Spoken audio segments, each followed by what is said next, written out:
I don't know how much time you have. It's my mother's country, so I honor and respect it for that reason. I have grave concerns about many of the Americans that I know who feel, and a pervasive attitude that America displays of America's best, America's the best in the world at whatever, that there's no place better than America, there's no place like America. And I hear that from people who have never even been to the next state, yet they've been somehow or other taught that they're the best place in the world. And I've been other places that are also the best place in the world. So I'm constantly fighting my feelings of negativism about the United States. I think there are many wonderful things that the United States has done, and on my mother's side, I descend from 8 ancestral grandfathers who fought in the American Revolution. On my mother's side, the earliest person we know came into the United States in 1663.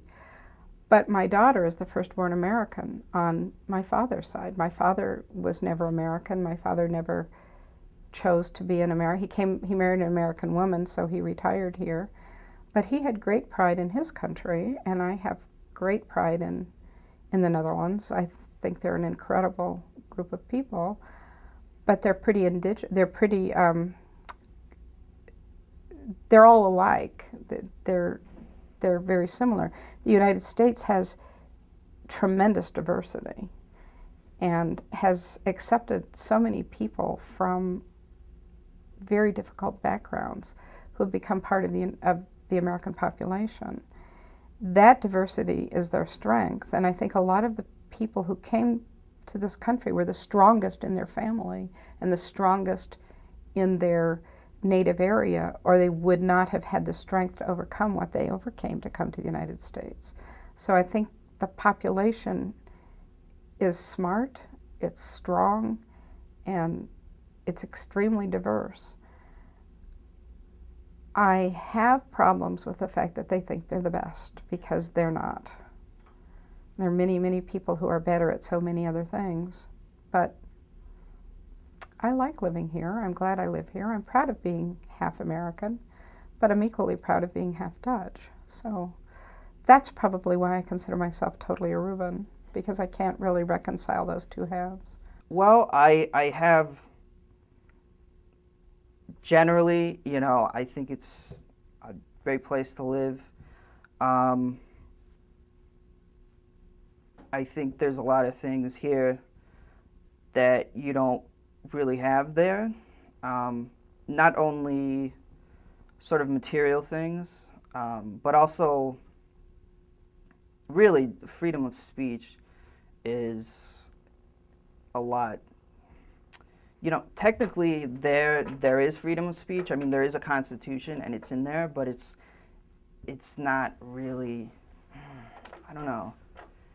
You're not always able to do that. Like, for instance, if you want to talk about or criticize, religion, for example, you can get fined or even possible jail time for that. So I think it's the exact charge is like offending religious feelings, and it's a big deal. So that's one thing I think is definitely, a plus in America. I feel like it's sort of going down the wrong path in a way. I mean, it has all these resources, and it could be, in a way, it's sort of trying to help where it shouldn't be, and then sort of damaging itself in a way. I mean, I have family members also in Belgium, and every time they seem to call up, they're like, "What is your president doing?" It's like, we don't know. We didn't vote for him. So it's kind of hard to sort of stand up for America sometimes because they don't seem to be thinking clearly for some reason. But it's not the end. Hopefully this next election can maybe turn things around and start being the land of opportunity as it once was.